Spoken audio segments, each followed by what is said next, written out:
미성년자 성매매 스캔들을 일으켰던 제프리 웹스틴 파일이 연방의회에서 통과된 공개법에 따라 19일부터 일반에 전면 공개되기 시작했습니다. 트럼프 행정부가 브라운 대학 학생 2명과 MIT 교수 1명을 총격 살해하고 스스로 목숨을 끊은 용의자가 이용했던 추첨 영주권 제도를 전격 중지시켰습니다. 트럼프 행정부가 행정적으로 종결된 이민 케이스 12만 건에 대해 재개와 재심을 요청해 대거 추방령을 내리도록 요구하고 있다는 보도가 나왔습니다. 올 연말에 만료되는 클린 에너지와 에너지 효율 텍스 크레딧은 12월 31일까지 이용해야 감세 혜택을 받을 수 있습니다. 트럼프 대통령이 대마초를 가장 엄격한 통제 등급에서 한 단계 낮추는 행정명령에 서명하며 의료 연구와 환자 접근성을 강화하겠다는 입장을 밝혔습니다. 시청자 여러분 안녕하십니까? 워싱턴 뉴스 투데이입니다.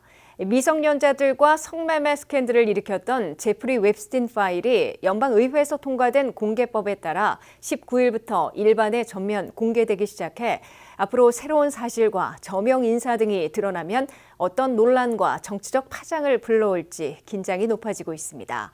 수사 파일이 전부 공개되면 연루된 유력 인사들이 추가로 드러날 수 있고 양당 가운데 어느 쪽 인사들이 더 많이 연루되느냐에 따라 워싱턴 정치와 내년 중간 선거까지 요동치게 할 것으로 예고되고 있습니다. 한면태 기자가 보도합니다. 워싱턴 정치권의 보기 드문 거의 만장일치 동의로 연방법무부가 19일 전면 공개하기 시작한 앱스틴 파일이 어떤 새로운 사실과 내용, 유명 인사들을 대중 앞에 드러낼지, 어떤 망신살과 논란, 정치적 파장을 초래할지 촉각을 곤두세우게 만들고 있습니다. 연방법무부는 연방의회에서 거의 만장일치로 통과되고 트럼프 대통령도 서명했던 앱스틴 파일 투명성법에 따라 제프리 앱스틴 파일을 전면 공개했습니다.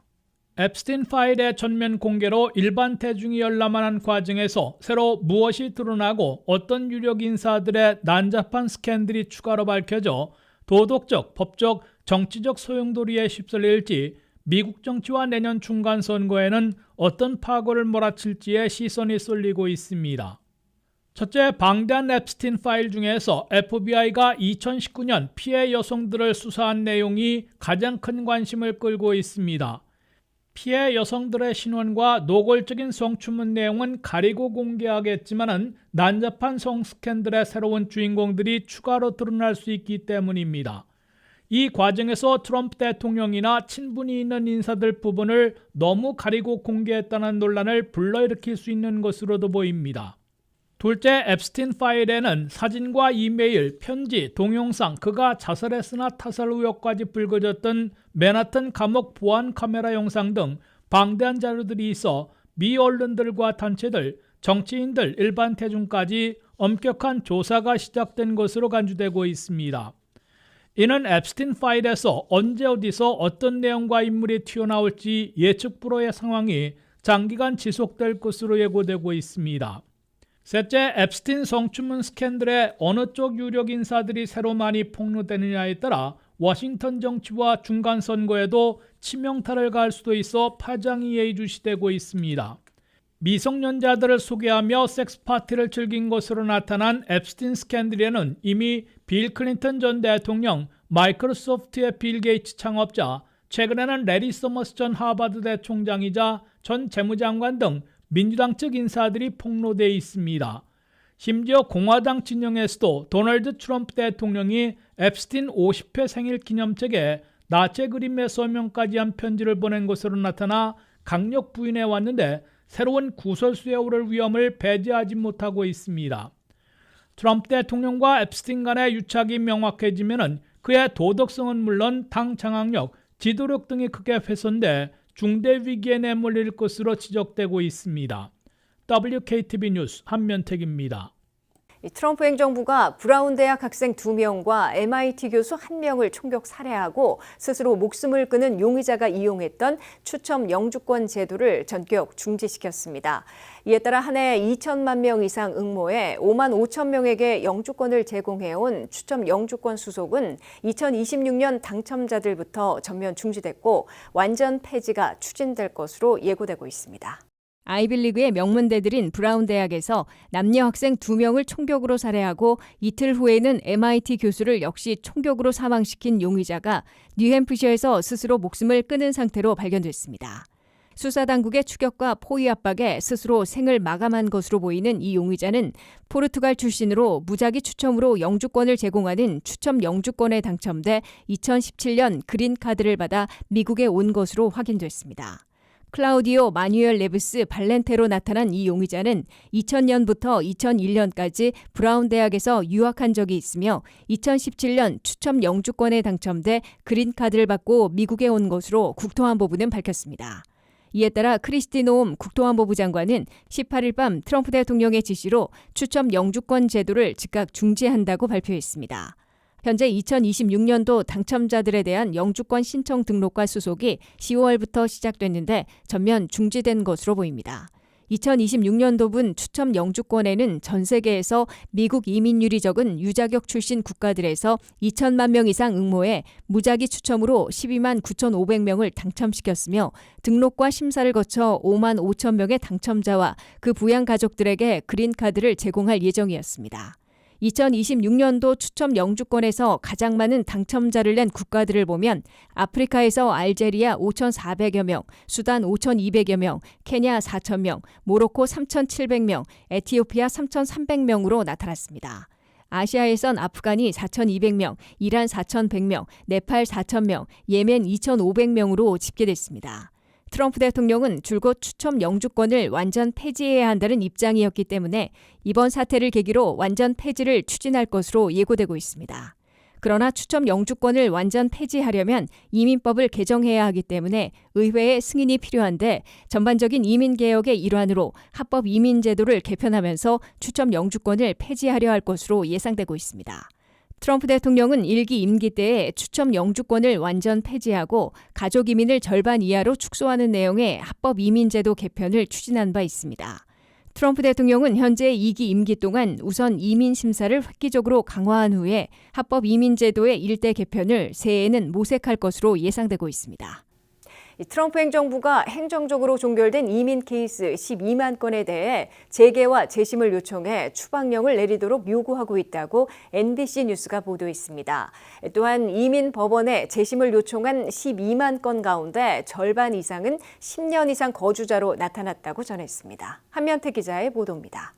트럼프 행정부의 불법 체류자 체포 추방 작전에는 전례 없는 강경 조치들이 총동원되고 있는 것으로 보입니다. 트럼프 행정부는 행정적으로 크로스, 종결된 이민 케이스들 가운데 2기 출범 이래 10개월간 11만 7천 건이나 리오픈, 재개를 이민법원에 요청한 것으로 나타났다고 NBC 뉴스가 보도했습니다. 트럼프 행정부가 리오픈, 재개를 요청한 11만 7천 건은 바이든 시절 4년 동안보다 15배 이상 급증한 것이고 이민법원이 이민재판을 재개해 대거 추방령을 내리게 만들고 있는 것으로 NBC 뉴스는 분석했습니다. 트럼프 행정부는 미 전역 73곳의 이민법원에 근무하던 이민 판사 700명 중에 100명 이상을 해고했고 군 법무관들로 대체하는 작업을 벌이고 있어 신속 추방령을 판결하도록 압박하고 있는 것으로 해석돼 왔습니다. 이 때문에 트럼프 행정부는 올 1월부터 10월까지 행정적으로는 종결 처리됐던 11만 7천 건이나 다시 오픈해 재판토록 요청함으로써 새로 임명한 이민 판사들이 신속 추방령을 내리도록 유도하고 있다는 관측을 낳고 있습니다. 트럼프 행정부가 이민법원에 리오픈과 재심을 요청한 11만 7천 건은 바이든 시절 4년간의 7,500건에 비해 15배 이상 많은 것이며 트럼프 1기 4년간 3만 2,500건에 비해서도 근 4배나 늘어난 겁니다.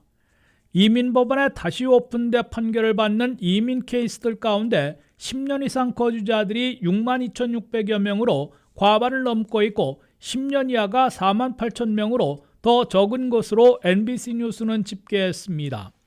주별 규모를 보면은 캘리포니아가 32,500건으로 가장 많고 플로리다 17,200건, 뉴욕이 13,000여 건, 애리조나 8,700여 건, 버지니아 5,500여 건, 텍사스 4,500건, 매사추세츠 4,200여 건, 펜실베니아 3,000건, 메릴랜드 2,700여 건으로 나타났습니다. 트럼프 행정부는 첫 해인 올해 4월부터 이민법원에 리오픈과 재심을 본격 요청하기 시작해 11,500여 건을 재개시켰고 6월에는 35,000건, 7월에는 가장 많은 39,000건이나 이민법원에 요구한 것으로 집계됐습니다. 트럼프 행정부는 최대 규모의 불법 체류자 체포 추방 작전에서 대규모 체포와 구금 그리고 최대한의 신속 추방을 추구하고 있습니다. 이민법원에는 400만 건에서 소폭 감소시키고 있으나 아직도 370만 건이나 적체되어 있습니다. 트럼프 행정부는 이민법원의 적체도 대폭 감소시키면서 추방 대상자들을 대거 신속 추방하기 위한 방안의 하나로 오래전 행정종결 처리됐던 이민 케이스들도 재오픈해 이민 판사들이 대거 최종 추방령을 신속하게 내리도록 요구하고 있는 것으로 해석되고 있습니다. WKTV 뉴스 한면택입니다. 올 연말 만료되는 클린에너지와 에너지 효율 텍스 크레딧은 12월 31일까지 이용해야 수천 달러의 감세 혜택을 받을 수 있는 것으로 권고되고 있습니다. 태양열과 풍력 등 클린에너지 제품을 설치해 총 비용의 30%를 텍스 크레딧으로 신청하고 에너지 효율이 높은 히트펌프, 즉 냉난방 장치를 교체하면 가구당 최대 3,200달러의 세제 혜택을 받게 됩니다. 트럼프 공화당이 독립기념일에 발효시킨 BBB법에 따라 에너지 관련 두 가지 텍스 크레딧, 세제 혜택이 올 연말에 끝나게 돼서 12월 31일 자정까지 사용해 수천 달러의 세제 혜택을 받으라고 전문가들은 권고하고 있습니다. 12월 31일에 끝나는 두 가지 에너지 관련 텍스 크레딧은 주거지 클린 에너지 텍스 크레딧과 에너지 효율이 높은 홈 개선 텍스 크레딧입니다.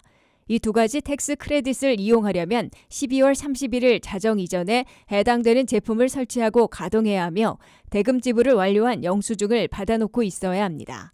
첫째, 에너지 효율이 높은 히트펌프 등을 교체할 때 세제 혜택을 제공하는 에너지 이피션트 홈 개선 플랜은 가구당 최고 3,200달러의 세제 혜택을 받게 됩니다.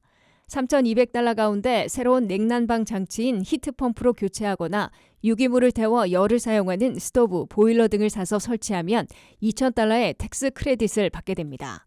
문이나 창 등을 에너지 효율이 높은 장치로 새로 설치하면 1,200달러의 세제 혜택을 더할 수 있습니다. 둘째, 태양열 전기판, 풍력 터빈, 지열 히트펌프, 연료전지, 배터리 저장 기술 등 클린 에너지 제품을 설치 가동하는 가정에서는 총 비용의 30%를 텍스 크레딧으로 세금 보고 시 신청할 수 있습니다. 트럼프 공화당의 BBB법에선 바이든 민주당이 주력했던 클린 에너지와 효율 높은 에너지 제품에 대한 세제 혜택을 앞당겨 종료시키고 있습니다. 가장 먼저 종료시킨 에너지 관련 세제 혜택은 새 전기차에 대한 7,500달러씩의 텍스 리베이트로 회계 연도가 끝난 9월 30일자로 종료됐습니다. 그런 다음 클린 에너지와 에너지 효율이 높은 홈 개선에 대한 두 가지 텍스 크레딧이 12월 31일자로 종료됩니다. 트럼프 공화당은 바이든 민주당 시절에 에너지, 환경, 세금, 헬스케어 정책 등을 180도 바꿔 새로 설정하고 있으며 이를 집대성의 크고 아름다운 BBB법에 담아 시행하고 있습니다. 트럼프 공화당의 눈에 띄는 정책 변화로는 바이든 민주당 시절 2배 증강했던 IRS 국세청을 원위치 하면서 아이스 이민 단속 요원들을 늘려 불법 체류자 체포 추방 작전에 총력전을 펴고 있습니다. 미 연방정부가 마리화나 규제 완화에 나서며 의료용 마리화나 연구와 접근성을 확대하는 길을 열고 있습니다. 트럼프 대통령은 대마초를 가장 엄격한 통제 등급에서 한 단계 낮추는 행정명령에 서명하며 의료 연구와 환자 접근성을 강화하겠다는 입장을 밝혔습니다. 안혜린 기자의 보도입니다. 도널드 트럼프 대통령이 마리화나를 연방통제물질법상 1급에서 3급으로 완화하도록 지시하는 행정명령에 서명했습니다. 1급에는 헤로인이나 LSD처럼 의학적 효용이 없고 중독 위험이 매우 높은 마약이 포함돼 있고 3급에는 케타민이나 단백 동화 스테로이드처럼 남용 위험은 있지만 의료적 사용이 인정되는 물질들이 들어갑니다. 트럼프 대통령은 이번 조치가 의료용 마리화나와 CBD, 즉 대마에서 추출한 비정신성 성분에 대한 연구를 확대해 환자와 의사들에게 더 나은 정보를 제공하기 위한 것이라고 밝혔습니다. 또 이미 미국 40개 주와 워싱턴 DC에서 의료용 마리화나 프로그램을 운영하고 있음에도 연방정부의 기존 마약 정책이 마리화나의 의료적 효용을 충분히 반영하지 못한다고 지적했습니다. FDA 조사에서도 의료용 마리화나가 특정 질환에서 식욕부진, 메스꺼움, 구토, 통증 완화에 도움이 된다는 과학적 근거가 확인됐습니다. AP통신은 이번 조치를 연방 마약 정책의 중요한 전환점으로 평가하면서도 오락용 마리화나 합법화와는 구분되는 변화라고 전했습니다. 다만 이번 조치가 모든 영역에서 마리화나 사용을 자유롭게 허용하는 것은 아닙니다. 특히 공직 진출이나 연방정부 관련 직업에서는 여전히 제한이 남아 있습니다. 주 법상 합법 여부와 관계없이 연방정부 기준에서는 별도의 잣대가 적용되기 때문입니다. 연방정부 취업이나 군, 정보기관, 국방 분야에서 요구되는 보안 인가, 즉 시큐리티 클리어런스 과정에서는 마리화나 사용 이력이 신고 대상입니다. 주에서 합법적으로 사용했더라도 연방 기준에서는 문제 소지가 될 수 있으며 사용 시점과 빈도, 현재 사용 여부가 종합적으로 평가됩니다. 과거의 제한적 사용이 곧바로 탈락으로 이어지지는 않지만 최근 사용이나 지속적 사용은 불리하게 작용할 가능성이 큽니다. 또 연방 공무원이나 군, 법집행기관 종사자들은 약물 없는 직장 원칙을 적용받아 근무의 시간에 마리화나 사용도 징계 사유가 될 수 있습니다. 민간 기업에서는 일부 주를 중심으로 이런 불이익을 완화하는 움직임이 있지만 연방정부 관련 직무에는 해당되지 않습니다. 전문가들은 이번 규제 완화가 의료 연구 측면에서는 의미 있는 진전이지만 연방정부와 연결된 진로나 공직을 준비하는 이들에게는 여전히 신중함이 요구된다는 점은 달라지지 않았다고 지적했습니다. WKTV 뉴스 안혜린입니다. 이상으로 워싱턴 뉴스투데이를 마치겠습니다. 시청해주신 여러분 고맙습니다.